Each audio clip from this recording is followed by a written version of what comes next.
I appreciate everyone taking time out of their lunch hour to join us here for another one of our launch talks, which is being hosted obviously by and led by Jean-Eric from GrowthStrategy. We're really excited to hear more about what he's done and more specifically a little bit more about who he is and what he's passionate about. So when anyone sees Jean-Eric at launch in person, they can engage him on another subject matter. So I'll start there, Jean-Eric. Anything particularly interesting and passionate about that that people should approach you and talk to you about when they see you at launch?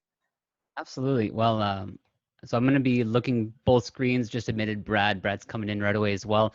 Yeah, I really appreciate this, Jason. I love launch, especially because it's a really neat place where I can bring clients. A lot of my clients are working on sensitive matters, either on helping their company scale up, launch a new department or division, or also maybe even get their companies ready for sales. So sometimes these sensitive topics can't be discussed in their offices.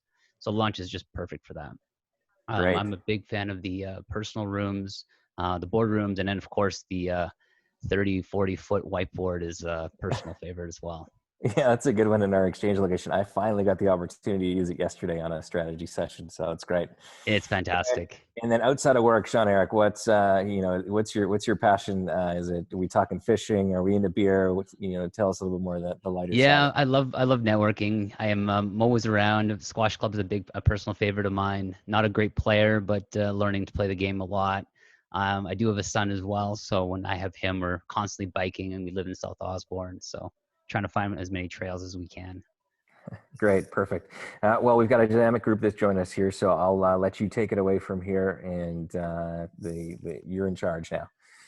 Perfect. All right. Let me just fire up my PowerPoint.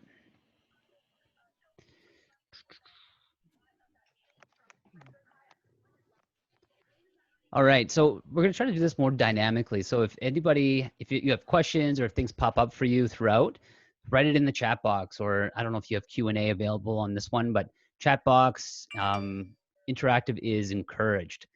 So don't worry about interrupting or anything like that.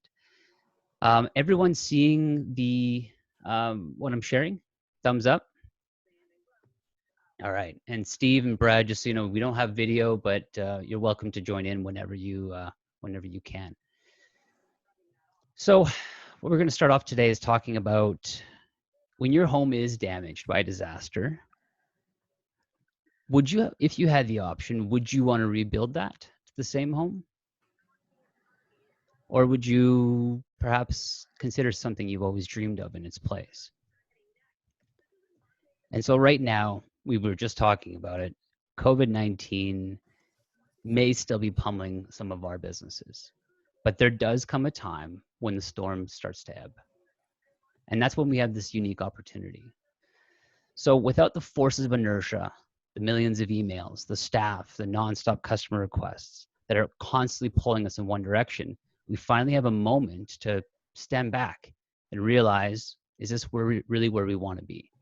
So it's an opportunity to rethink, how do we approach our company? How do we want to rebuild this business? And maybe we want to rebuild it slightly different into something we dreamed it could be other than what we have now. Are you suggesting we should sell our houses and get a boat? We can, I think that would be more of your presentation, Clint. Oh, sorry, I was into this one. I like this one. You probably know the make on this one. It might be a island packet, maybe. I can't tell. Clint sold everything and went on lived in a boat for a couple of years, I believe. So great story.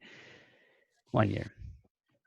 So miss this moment right now, and sure enough, we'll get sucked right back into the inertia and the forces of business. It's like anything else. Ever think about a time when you lost or finished an obligation that took you 5-10 hours a week, whether it was a course or a long commute. And then you think, oh, this is going to be great. I'm going to have all this time back. Only to find that a few weeks later you go, where did that time go? And so that's really where we are right now. It's a unique moment to reassess everything right now, down to what you sell and maybe to whom. Now, most businesses evolve over time into a patchwork of products, and they really serve a mismatch of products and to a mismatch of customers. And that's perfectly normal, but some of those things or products or services may be adding value because of that number one immutable law of business valuation. Now, acquirers only pay a premium for a business when it would either take too long, cost too much, or they just couldn't do it on their own. So when we ask business owners, what's their business worth? We usually get a variety of answers. Now, true value, what I would call the market, or some people call it the buyers, is really what they're willing to pay for it. So the buyers or the market. Now, some of you might be asking, well, what if I don't even plan on selling my company? Or why would I even want to sell my company? And so there's two reasons why I specialize and focus on this topic. Number one, let's talk about a saleable company, a company that's highly attractive to a strategic acquirer, has a couple of components. And that's number one, a great growth track record. And number two, a company that can run without the owner's daily involvement. So regardless if you want to sell your company or you don't, would you like to have any of those components? Great growth track record and a company that can run without your day-to-day involvement. Now, the second reason why I specialize, and this is near and dear to me, it's a little bit about my why story. And that is, you never know what life will throw at you. And so a little brief background on who I am and how I came into doing what I do here.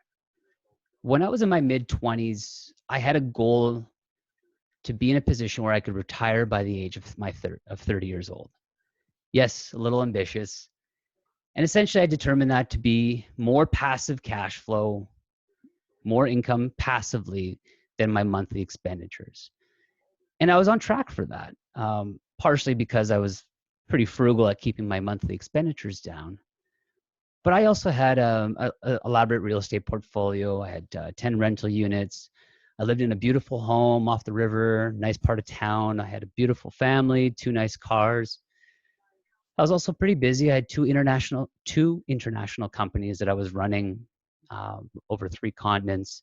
And I was in the middle of another strategic acquisition. Life was great until I was presented with an elaborate set of divorce papers. Now, I didn't choose for my wife to fall in love with her bartender, but I had some tough decisions to make ahead of me. Now, so thankfully, going back to those companies, I built them up in a scalable fashion. And that allowed me to look at this and pivot as life threw its proverbial lemons at me. So full circle, regardless if you think of selling, you think you'll never want to sell, hopefully I can plant that idea in your mind that building a company with some of these principles from the early beginning, or even if you're already midway through, it's never too late. So let's talk about some of these common pitfalls that business owners fall trapped to when they're building their companies. And let's start off with, what's your business worth? So if you're like a lot of businesses, to answer this question, you take your pre-tax profit and apply a multiple you've heard companies in the industry typically sell for. So in this case, let's say you're making $800,000 a year. You've heard that you could sell between 3 and 4 times multiplier, and that should be my company's value, right? Whereas the typical acquirer, whether it's strategic or a buyer who wants to buy a business, they don't always look at your business in quite the same way. So remember, based on that immutable law of business valuation, an acquirer will only value the sales from the products and services that they would find difficult to compete with. So let's say you had a savvy acquirer that walks up, looking at your same $5 million business. They start to analyze your revenue by product and service line. So you got commodity product A, B, and commodity products, these are things that are often referred to as things that are easily compared against, apples to apples. Very little differentiation value. One example that comes to mind, you often see the trucks around the first of the month, moving services. I saw a couple down my street the other day. Low-cost moving services generally differentiate themselves on how low cost they are or lowest cost to the market. At that point, it's fairly easy to compare them. You get a couple quotes. Which one do you want to go ahead with? So that's an idea of a commodity product. One of my old mentors would call this the hot dog business. So think about the last time you bought a hot dog from a hot dog cart vendor. Did you really, and for us vegans, maybe a tofu dog, did you really evaluate the quality of that dog before, from the cart at that corner to the one a couple corners down? No, it's a commodity. So say you had that savvy customer or buyer that comes to your business. They break that all down and start to remove the commodity products from their valuation. And in fact, they may not even place any value on that revenue.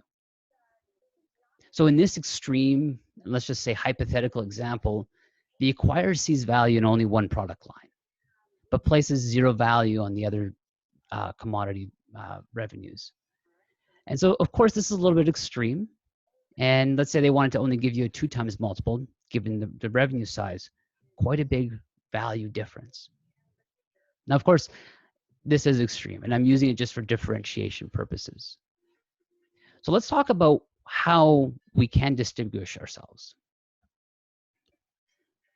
Well, we can identify that with the 8 things that acquirers will buy. Again, we're talking about company value. And so acquirers will only pay a premium for things that will take too long, cost too much, or they simply just cannot build on their own. So this list here, as I go through it, I want to challenge each one of you to ask yourself, how does this apply to me, and how does this apply to my business? And I'd be glad to, in fact, is my chat box open? If you guys are sending chats or anything pops up, feel free to send a chat out. Let's see. In fact, can you guys send some stuff right now? I want to see where it's popping up.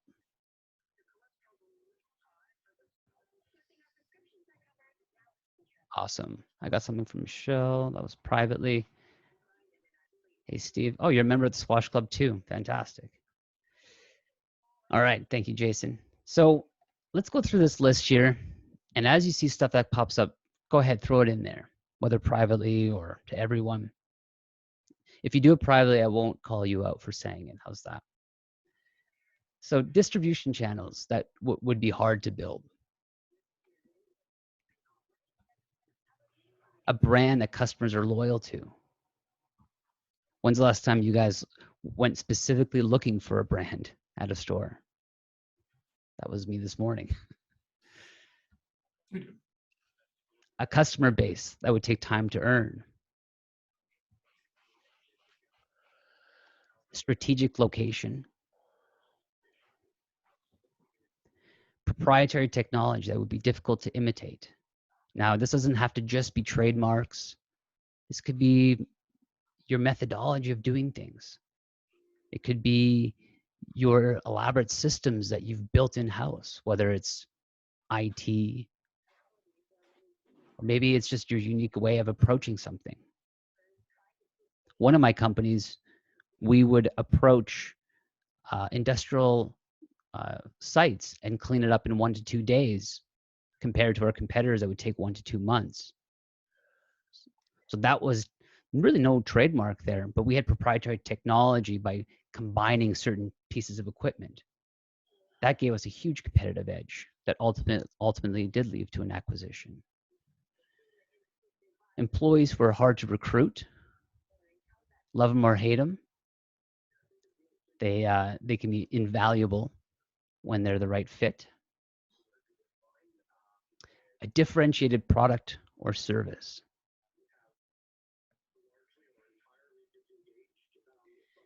And number 8, an organic search ranking that would take time to win.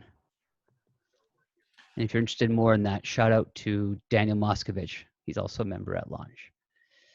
So, John, were you asking us what kind of ways that we would go through each one of these and build these things? Is that what you're asking at the beginning? I'm just saying, if you guys have anything that comes to mind, feel free to throw some stuff or ask questions about it. We're going to be getting into the 7 essential questions down the road, but we have lots of time. So If there's any questions, in fact, I'll pause right now if you guys want to think about that and apply it to yourselves. How do any of these apply to me in my business? Do I have any of these? So what do you define as the distribution channels? What are the different types of distribution channels that you would evaluate when you go down that path? Great question.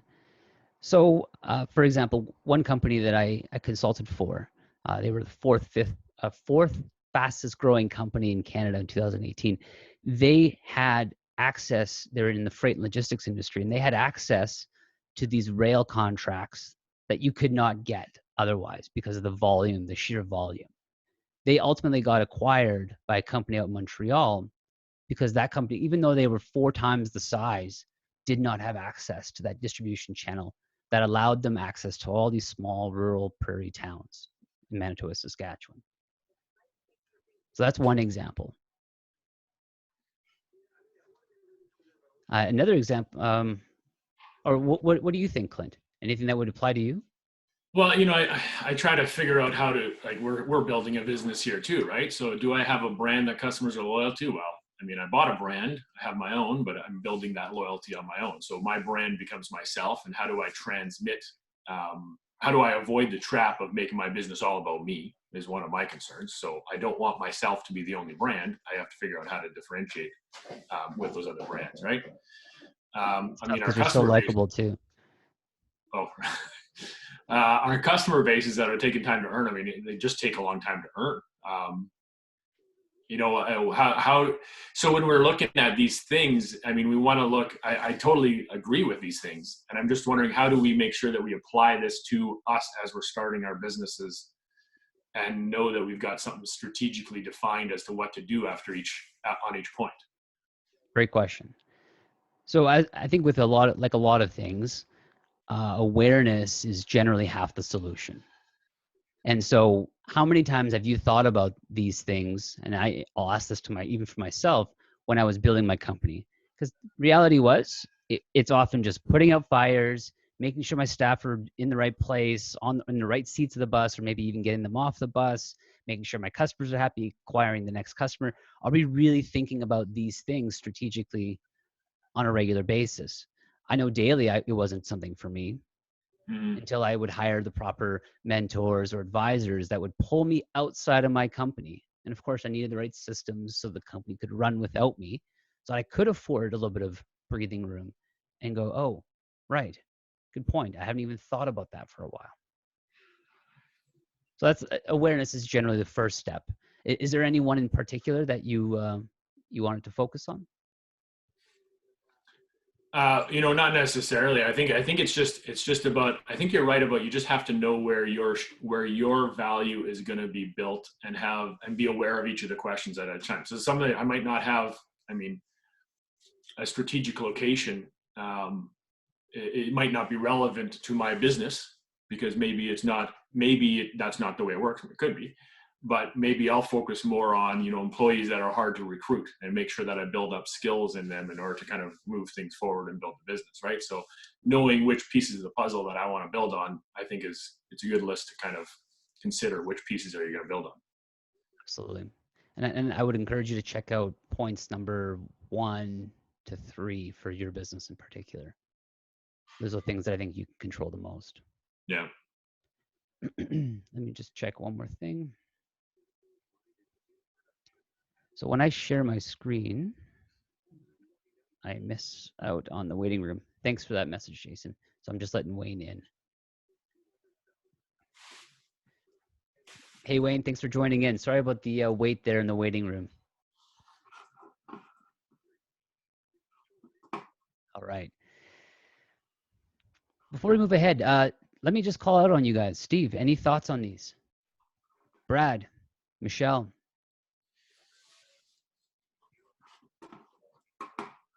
Hey, Jean-Eric.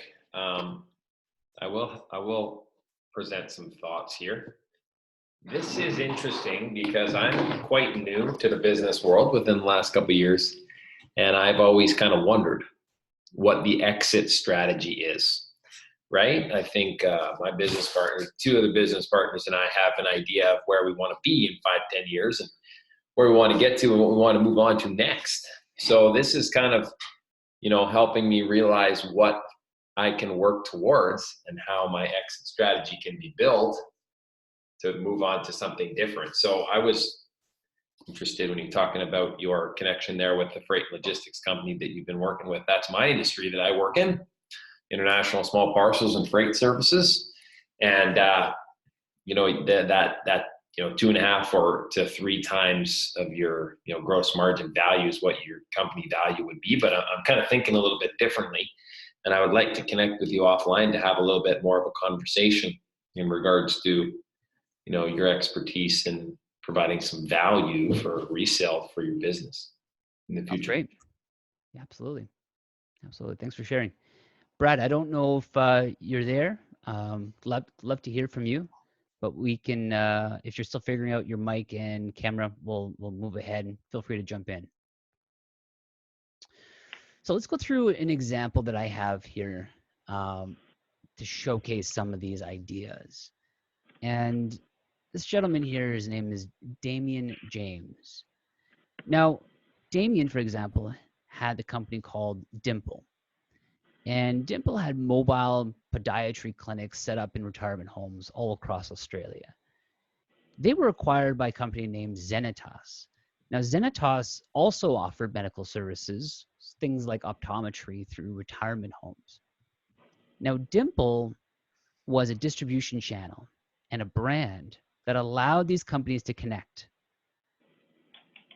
And by Zenitas acquiring Dimple, they were immediately able to access a whole new group of new retirement homes and offer their existing product lines and services to those existing homes. So to give you some frame of reference here, Dimple was only generating about $1 million in revenue per year when they were acquired by Zenitas.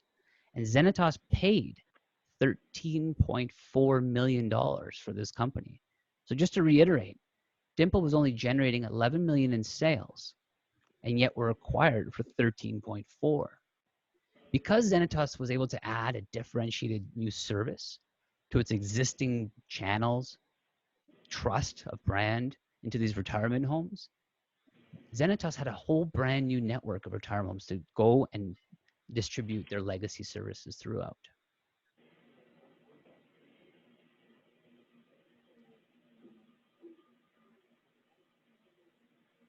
Got your message, Brad. Glad to have you jump in, though, if you have any questions. So now's the time. Before we restart or hit the go button on our business again, and go back to the regular grind, if you will, now's the time to step back and go, okay, do we want to prune any products or services that might be sucking our resources, complicating our lives, maybe even bogging down your sales teams? If so, talk to Clint. And maybe not even add any value to your business. So in fact, now would be a once in a generation opportunity. This is when we refocus the business on offering something that acquires ultimately value. Now, the first step to this would be in answering some of those 7 critical questions. And it all comes down to, what is the problem that your company is uniquely set up to solve? And I would challenge you guys here to focus on the problem. And so we're going to take a few minutes. We're going to take a few minutes for you guys to actually write this down. This is interactive. So write down what would be the problem that your business is trying to solve.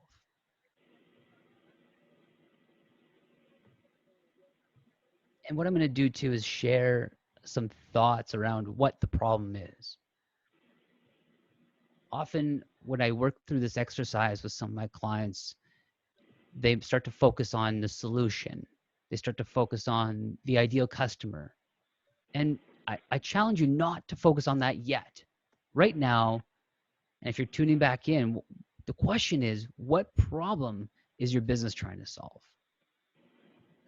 So what I also share is, imagine you were living in a utopian world, and this was the only problem that is breaking function in it. What would that problem be?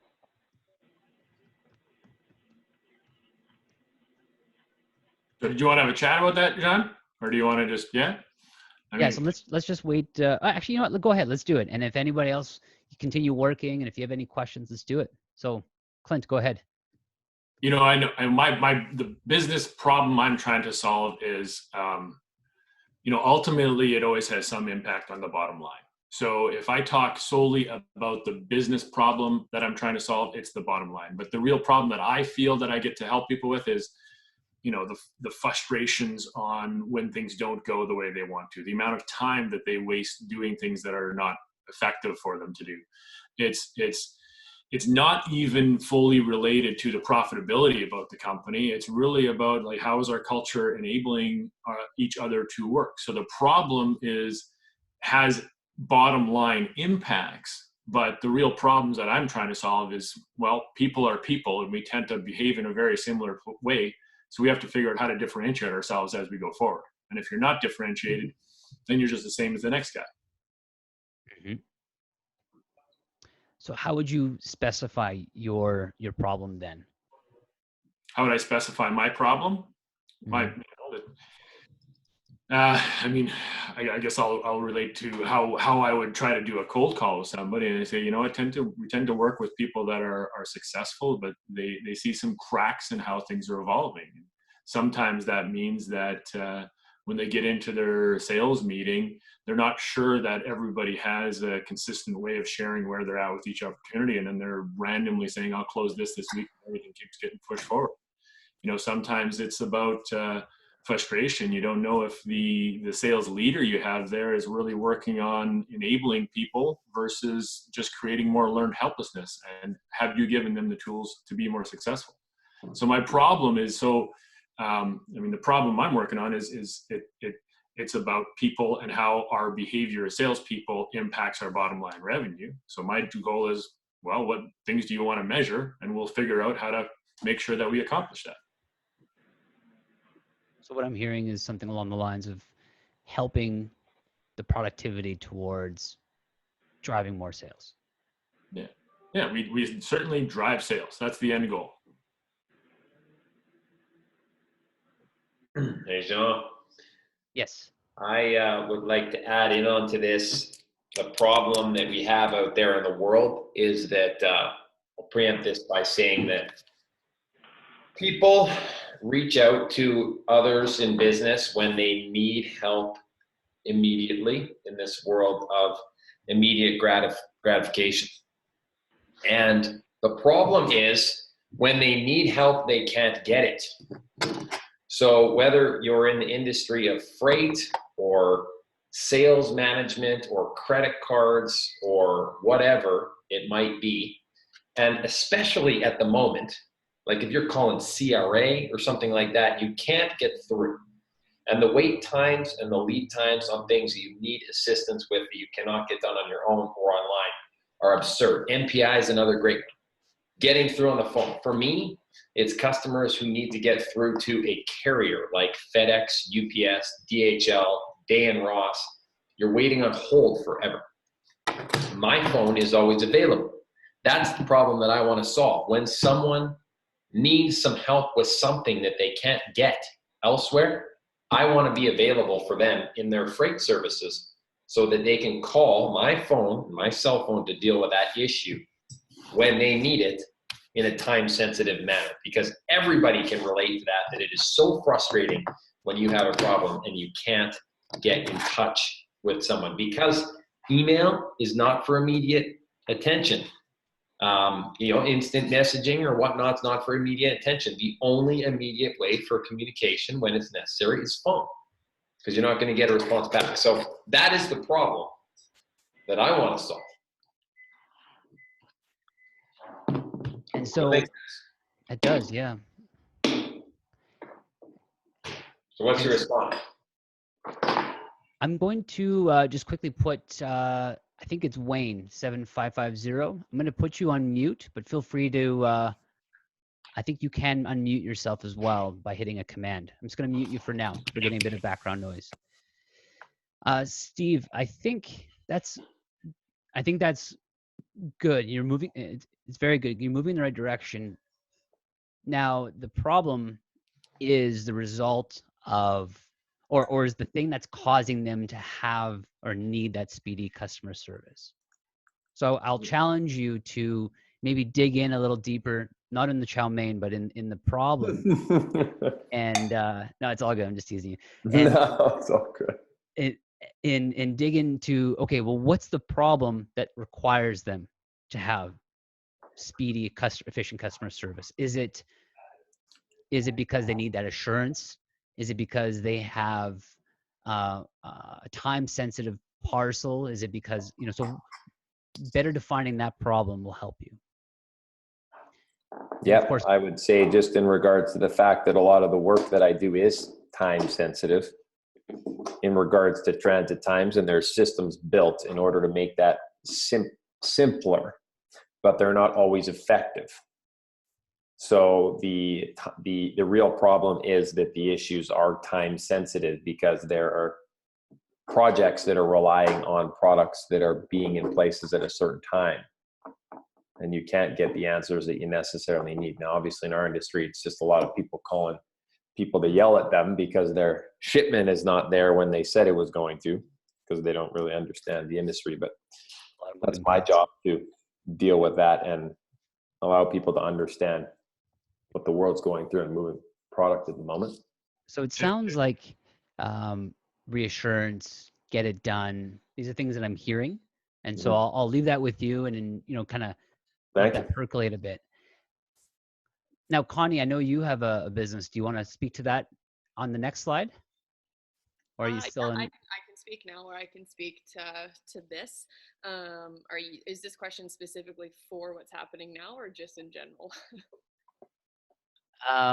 So we're going to move to the next slide, and I was just wondering if you wanted to join in for the next one. So Rick Moster just joined us, but it looks like he's still connecting to audio. Hey, Rick, you. Yeah, I'm here. Oh, you're here. Awesome. Thanks for joining us. Yeah.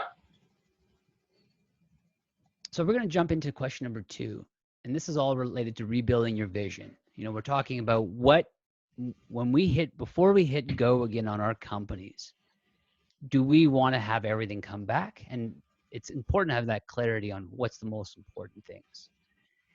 And so we just talked about what is the problem that your company is solving. Let's talk about now who is most affected by the problem.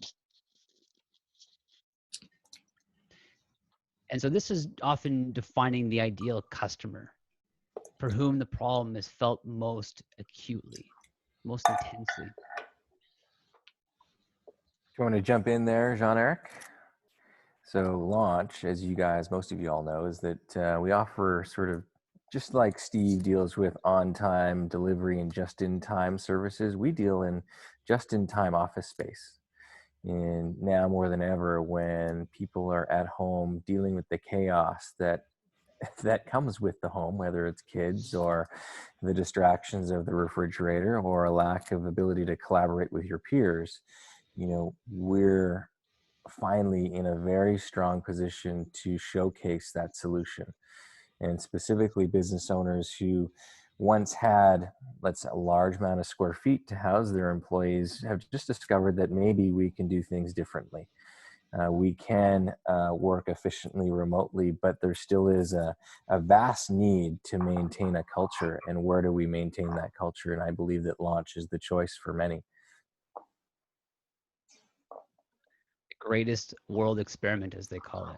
People are now realizing they can work remotely, but I agree with you. They'll need some sort of office space still for collaboration.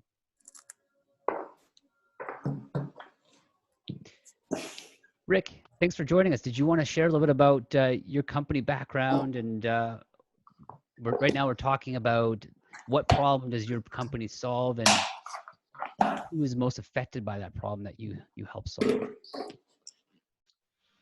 Well, a little bit about my company, FC Woodworks. We're manufacturers of architectural millwork, and in fact, we just finished doing Launch's offices just recently. We're That's involved great. in, yeah, it was successful, and I think Jason's still happy. But yeah, I know we're involved in some pretty big projects that were kind of put on hold because of this COVID virus situation, but they're coming back on stream, and now we're faced with having too much work, and probably looking to hire maybe a second shift. So that's currently my current problem, is trying to find people. It's a good problem to have, but it's a challenge. So what problem would you say your company solves? Providing unique products to assist businesses in being the most efficient and effective at performing their duties, services, product production, whatever that may be. Now it could mean, type of office environment. The first thing you see is as a potential client or customer coming into facility, what kind of image do you want to portray? Functions and functionalities within the company of how they can work efficiently and effectively. So yeah, there's various aspects. Yeah, for sure. Fantastic. Thanks for sharing that. And so as we're listening to Rick share that, I'm going to continue to challenge you guys to ask yourselves, how is this applying to me? And so you're hearing Rick say helping businesses be more productive through the various office furniture that he can build. Now be specific. If you're a B2B, what is the industry that you serve? Or what are the industries? What are the number of employees? It's helpful to be clear on that. Revenue size, geographic area. Are they lacking in-house services if you provide a service like Clint does? Or even with like Steve does, perhaps they don't have an in-house logistics department. The clearer you can be on that, the better it is. If you're a B2C, in other words, you serve to a retail clientele, like consumer, being specific on what's their income level, what type of areas do they live in? Is there a typical mindset around this problem? Why are they affected by this problem? These are questions to ask. So in interest in time, we're going to move to the next slide. Michelle, feel free to jump in on this one. And so this question is, what does your company do to solve this specific problem? And describing this in simplest terms possible. The key here is, and this is what they often hear, is you often hear as your elevator pitch. You can't do this in 30 to 60 seconds. You probably need to rework it. So how your company solves this for people, solves this problem for the people who experience it. You want me to jump in? You don't like me sitting on the sidelines anymore? Welcome back. No, I'm just engaging. So if you're glad to do it, I'd love to hear it. Fair enough. So I am still a fairly new business owner, so I may not have as much experience as some of you others, but the insight is just as valuable. Okay. Our company teaches children 7 to 14 how to code. We are providing a great place for these children to come and find people that are like-minded. So a lot of our clients don't play hockey or soccer, and they haven't really found their group, their club, their tribe, so to speak. And that's all what we're about. We're providing this center for these children to belong and be with children who are like-minded with them. Love that. So I'm hearing community education, engagement through fun. These are all things that I'm hearing. That is definitely what we try and provide, and the culture that we support. That's very important to my partner and I. Fantastic. Connie, I know I've called on you earlier, but didn't let you speak. I know you also work at Launch, but I'm going to bring you in as a participant for your business. I know you have a startup. And so I'm going to unmute you. I think you have to accept. There you go. Did you want to share a little bit about how this would relate to you? What are you hearing, and how does this relate to you? I guess I'm kind of I guess we're all in unique positions, but with event planning, it's a very, if you have an event and you need a planner, that's kind of where I step in. My business is based on mainly weddings and engagements and people who are looking to get married and have a stress-free day. And so that is where I guess I step in and problem solve and say, here are the various ways, here are the vendors, here are, I'm taking all the stress off of you, putting it on me to make sure that your day goes off without a hitch. I'm here to step in if there's a problem with the vendors that we work with.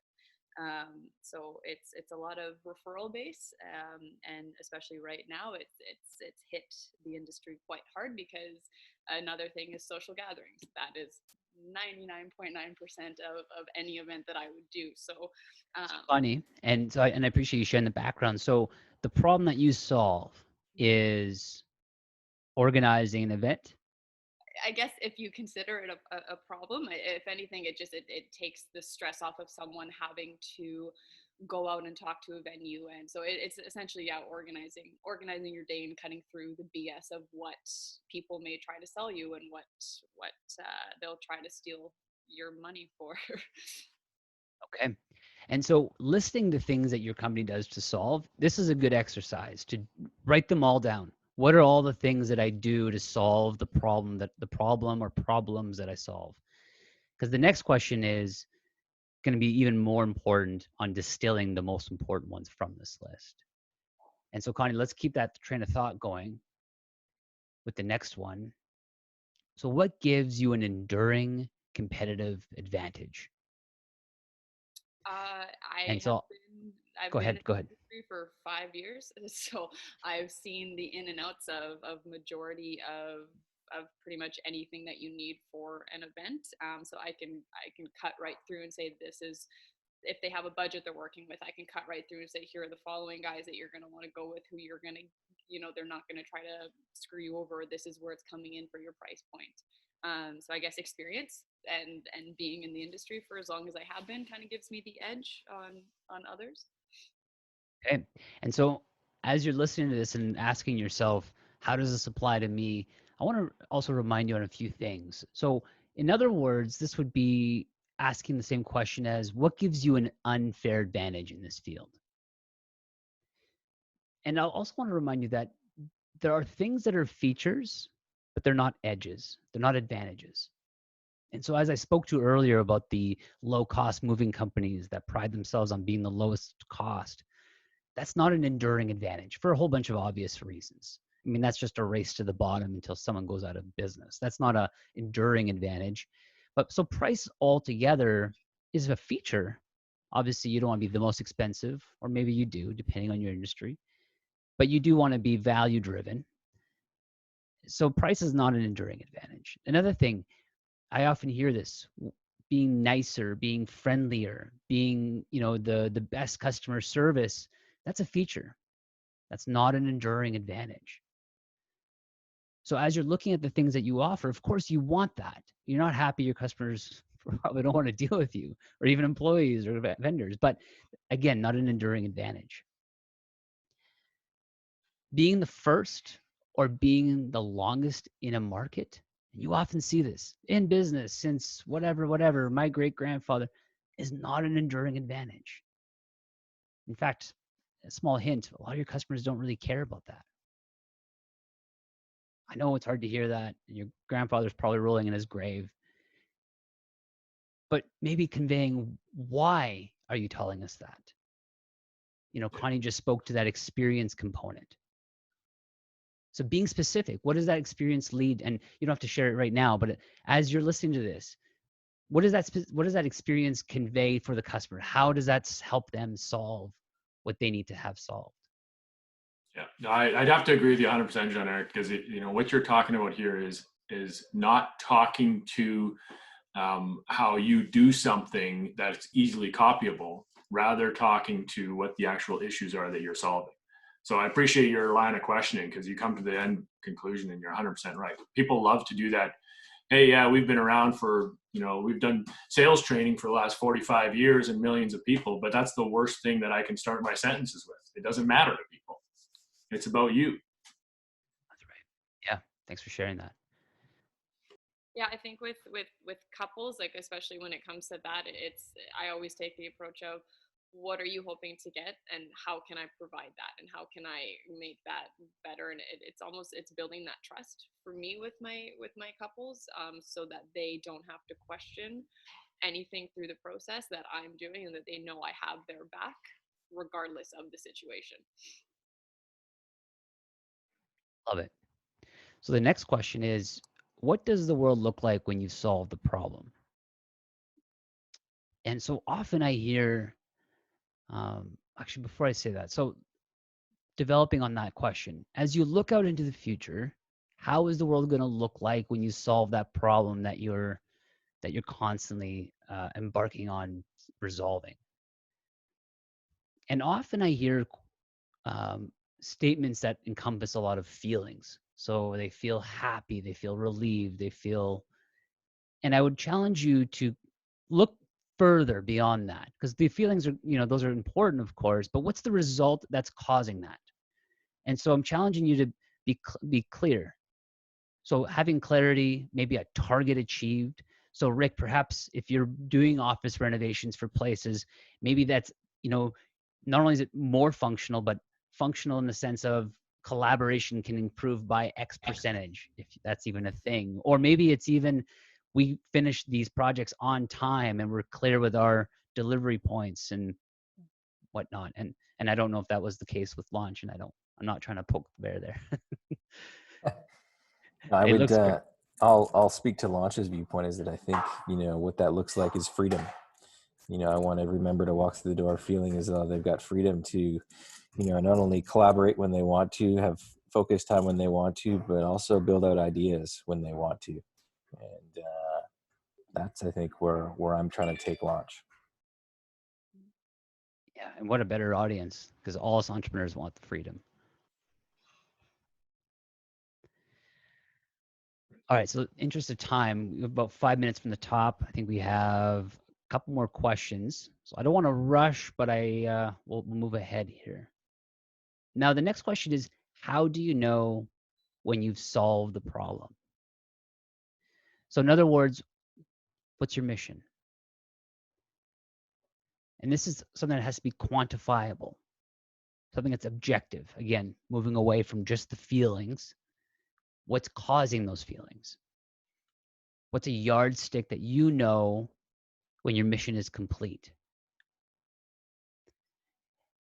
And so, Jason, I know you and I have been talking about how can we drive more value to your audience?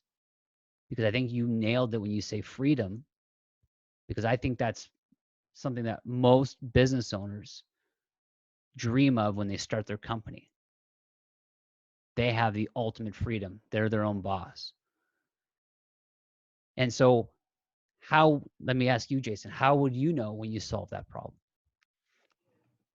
I've got some work happening in the background here, so I'll try and be brief, but there's sort of two underpinning messages that we look for is that, are we enabling our members to grow their ideas? And, it's hard to put a yardstick to that. It's hard to measure that. But that being said, if we see engagement from that member on a day-to-day, week-to-week, month-to-month basis, and depending on what they've subscribed to, that's sort of our measurement is engagement. Engagement. And so maybe that's something you can take back and go, okay, how do I measure that now? Do we have things in place that we can actually track that? Because if that's our yardstick, that's our mission, okay, maybe we'll measure that by these webinars. Maybe we can measure that by times that they come into the office, or, those are all different. And I don't know your business, but I'm just throwing ideas out. Perhaps it's even that freedom, and are they looking to you for help as well? How can I build my company or make this company more in line with the freedom I want? So I'm not working 60, 80 hours. This is not what I signed up for sometimes. So we need to create the freedom calculator, Jean-Eric, a little calculator that gives someone progress as they go through the journey with us. Love it. I love that. I'd like to, contribute. When you solve the problem, then I know, I no longer have anything to offer. That's when you've solved the problem. When I can no longer take another dollar off your plate because you've got behaviors, attitudes, and techniques, and you're doing it 100% on your own. That's it. And yes, you do want to measure. So identifying, I think the value here is identify what your measurements are before you get into an engagement with somebody, so that they know how to see the value in what you've done. Rick, I see some head bobbing and notes being taken. Anything you want to add to that? No, it's still true. I guess the ultimate satisfaction is when your customer is satisfied and he pays the invoice on time. We walk away, we say, then we've done a good job. That's it, move on to the next one. And we do a lot of work, actually, not just B2B, but through the whole contracting construction business, right? So we do a lot of bigger projects too as well. Like we're doing the diversity gardens at Cinnamon Park right now, and we've got a big apartment block we're about ready to start. So yeah, we're all over the place, so to speak. But yeah, people know by now, after being in business for 31 years, we're not the cheapest, but we provide a good quality product that has a lot of value and good service. And at the end of the day, we achieve those goals, and our reputation just gets better every time. And that's what we drive our business on. Perfect.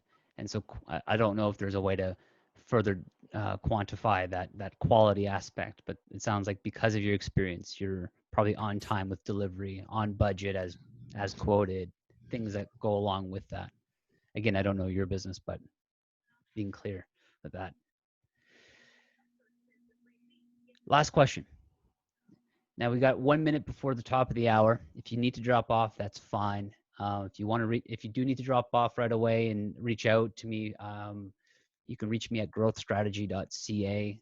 There's actually a little button you can click and book an appointment right into my calendar. So feel free to drop out if you need to right away, but we're going to wrap up this last question. How do you make money? Simple little question, sometimes hard to answer. And I'll challenge you in thinking it's more than just sending an invoice and collecting a check. It's what is the value and how do you make money? And essentially, what's the business model?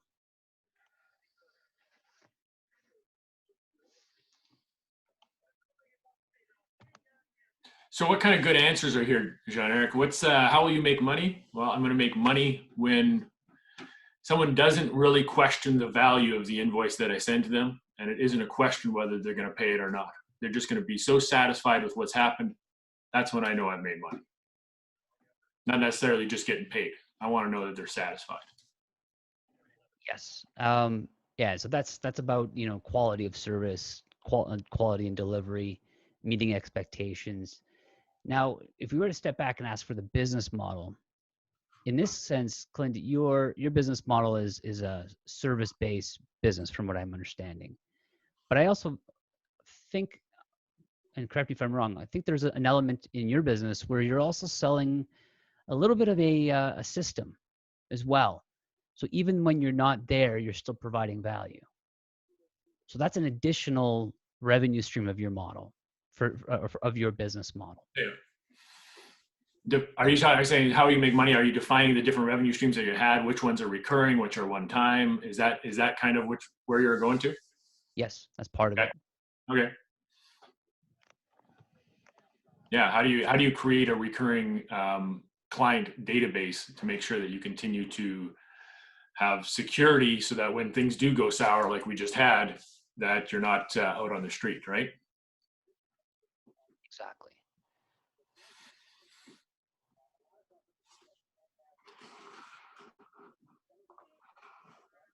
Michelle, any thoughts on this?